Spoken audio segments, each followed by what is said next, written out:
What's going on, guys? Welcome to the channel. Today I want to show you guys a quick, easy, cheap method to treat metal parts to keep them from rusting without using paint or powder coat.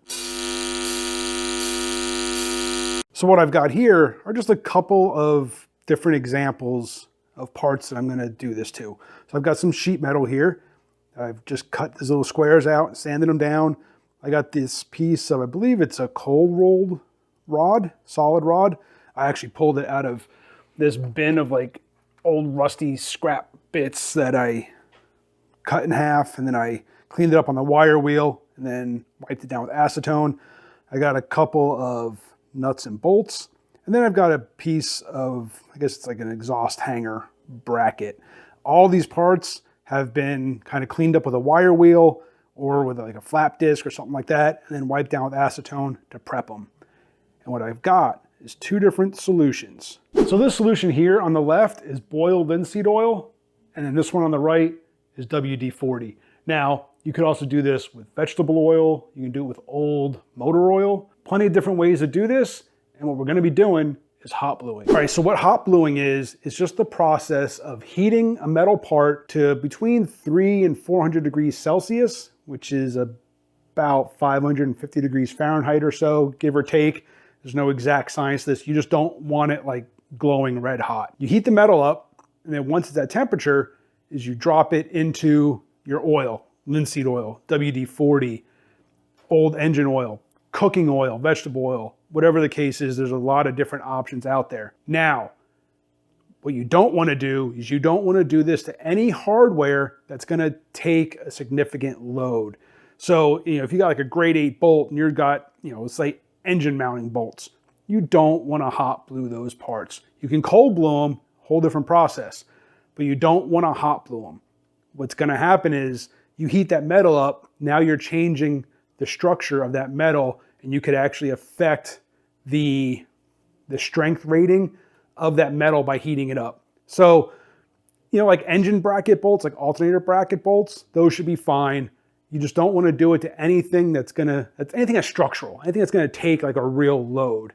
So do this at your own risk, but do not do this to anything structural. So what I've got here is just some different examples of parts. So here I've got two pieces of sheet metal that on the one side, I've sanded it down. I cleaned it up with a wire wheel, took a flap disc to it, sanded it down, wiped it down with acetone. Everything here has been wiped down with acetone. That's why I'm wearing the gloves. So what I want to do though is I want to see on the back side, I didn't take off any of that mill scale. I want to see what happens with that. I never tried it. So on both these pieces, like I said, they've been sanded down, mill scale still on this side. This side's been cleaned up. Everything's been wiped down with acetone. Again, I believe this is cold rolled solid rod. So I'm going to heat those up, see what happens to those. And then when it comes to the nut and the bolt, I'm only going to heat the head of the bolt and then the nut. I'm not going to heat the threads. I want to avoid getting any of the heat down into the threads. I know they're going to heat up, but I want to avoid treating the bolt or the threads. I just want to treat the head. I just want to treat the nut. Again, this is not something I would do on anything structural. You don't want to change the hardness rating of these bolts. These are just, I think these are just grade 5 bolts. These are nothing spectacular.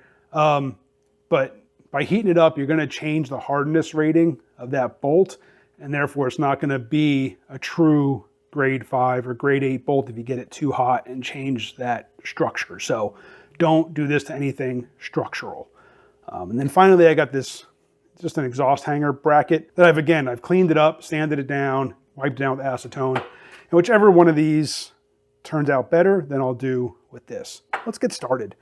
So again, I'm gonna take the sheet metal first, and I'm gonna heat up the MAP gas, get the MAP gas going. I'm gonna heat up the part.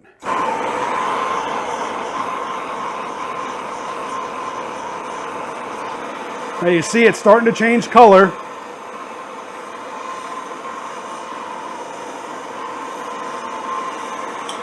Now normally I would have to be pretty quick with dropping this in, but I want to grab digital thermometer. You see it's 530 degrees. I'm going to heat it up for a couple more seconds. Since I did take the heat off and it's been sitting here, I'm going to heat it back up, then I'm going to drop it in the oil.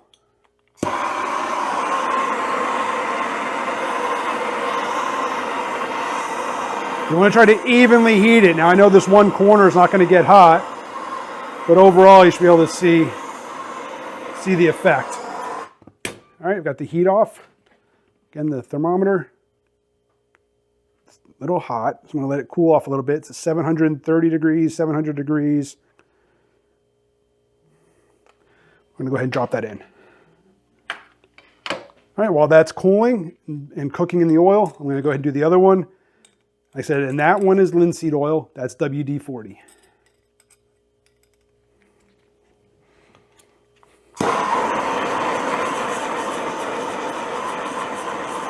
Again, starting to see it change color.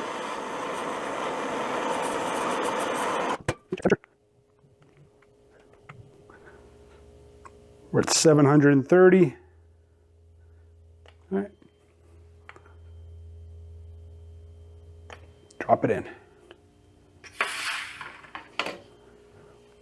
I'm going to go ahead and start pulling these out. I'm going to pull them out and I'm going to wipe them down. So there's the one out of the linseed oil. It's still a little warm. It's not hot at all. But there you can see that blue hue to that. I don't like the way that looks. I like it because it gives it a little more character. You know, it's not just one solid color, like if you were painting or powder coating. It's got some blues, some dark gray, just a different look to it. I kind of like that.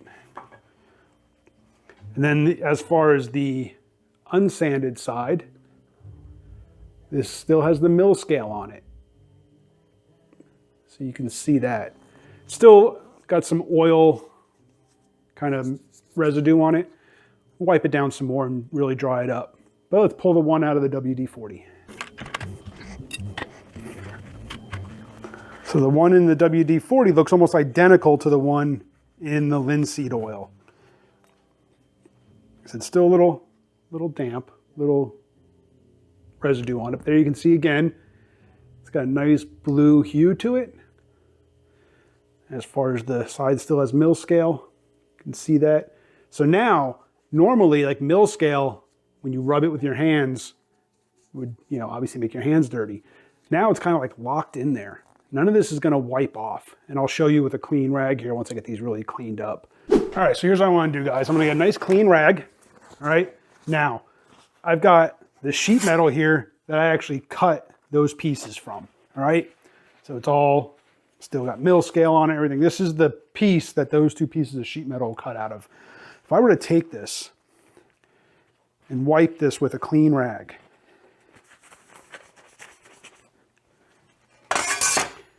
you can see, hopefully, the dirt that comes off of that sheet metal. Now if I take the one, this is the one that was dipped in linseed oil. I'm going to do the blue side first, okay? Nothing. Now, the mill scale side. Nothing. So that oil is impregnated into that steel now. So if you want to just protect it and you want to keep that mill scale look, that real dull look to it, you don't even have to sand it. You can just heat it up, drop it in some oil, and it'll be protected. If you want to get that bluing look to it, heat it up, drop it in the oil. Now the same for the one coated in WD-40. There's the blue side. Again, wipe it with a clean rag. Nothing. Mill scale side, which is right there.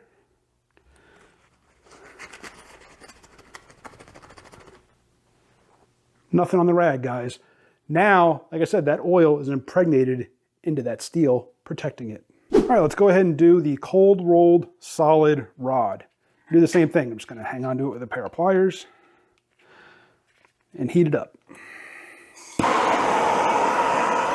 Trying to work around the camera here is a little difficult.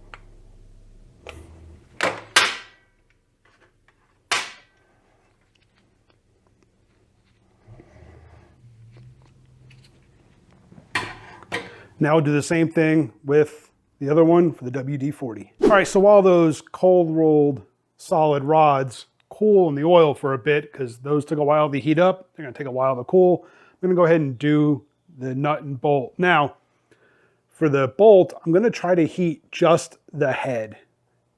I mean, I know the threads are gonna get hot too, but I'm gonna concentrate the heat on just the head. And then the nut, I'll just heat up the whole thing and we'll get these into the oil.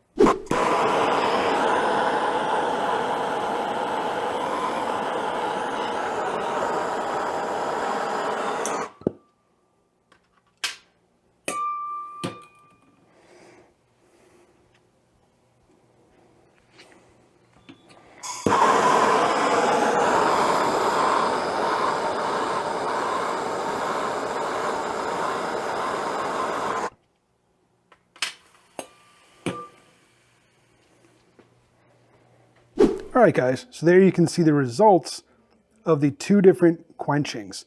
This side was all done in the linseed oil, and this side was all done in the WD-40. As you can see, they both look pretty similar. Let's see if I can get a good shot here of this. So here's that cold rolled solid rod. It's got a nice dark blue hue to it. Kind of really like that. Saw the sheet metal already. Here's the bolt. So there's the head of the bolt. It's nice and dark. It's got a nice, good, even coat to it. Did the best I could to heat up just the head. I mean, obviously the threads did get hot, but most of the bluing was done to just the head there. And then the nut. This had a more of a chrome type finish to it to begin with. So it stayed a little bit shinier. That the head of the bolt became a little more like satin or matte to it. But yeah, and then same thing over here with the WD-40. Here's the cold rolled. Again, hopefully it turns out good on the camera. It's got a nice dark hue to it. Not as blue as the linseed oil. That could just be the result of heating the bar. And then again, the bolt, the head, nice, even, sniffles,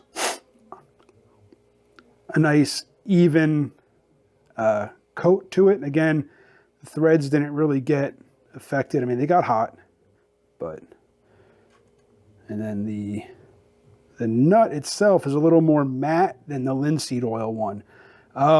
Maybe the linseed oil one didn't quite get hot enough. I don't know. I didn't check the temps of these before I put them in to the oils. So now I'm going to go ahead. I'm going to do the brake or the exhaust bracket.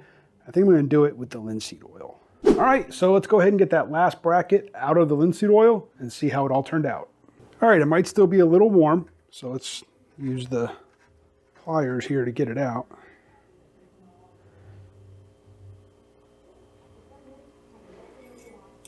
It's got a nice blue hue to that. You see that, guys? It's still a little warm. It's not too bad. Sorry about the flicker on the screen. Apparently my refresh rate and my LED lights are at the same frame rate. It happens. All right, let me put the camera down, use two hands, get this thing cleaned up, and we'll take a closer look at it. All right, guys, so there is the finished bracket. Now, looks pretty good. It's got a nice blue hue to it, pretty even coloring all the way around. A couple of spots here on the surface where it looks like it's scraped off, but it didn't. I think that's just texture from when I cleaned up the bracket before hot coating it. Now, the pros and cons of hot bluing versus cold bluing. As you can see, hot bluing, it's quick, it's easy. It's cheap if you're using like cooking oil or WD-40 even, or could be almost free if you have old motor oil laying around. So there's that. It's really good, quick, cheap, and easy. The bad part is you don't want to use it on anything structural. Like I said, because you'll change that heating the part will change the structure of the metal, can actually change the heat treatment or the hardness treatment of that hardware. Also, it's It's hard to do on large parts. Obviously, you need a large bin to soak the part in. You need a lot of fluid. And it's hard to get a good even heat. If you're having to heat a really large piece, as you get one part hot, the other part could cool off. So it's hard to get a good even heat on a large part. So for large parts or for structural parts, you'll want to do cold bluing. And there's plenty of different fluids out there you buy. You wipe it on, let it sit for a while, then you wipe it off. But then the cold bluing, you also have to do some other steps. You have to rinse it off, and then you have to seal it. So the process takes a little bit longer, quite a bit longer actually, because you have to, I haven't looked into it too much, but I think for cold bluing, once you coat it, rinse it off, dry it and everything, and then you can seal it. I think that sealant has to sit on there for, I think it's like 24 hours or something like that. But yeah, so cold bluing definitely takes a lot longer. Hot bluing is great for small parts, non-structural. Appreciate you guys for watching. Hit that subscribe, hit the bell, and I'll see you in the next one.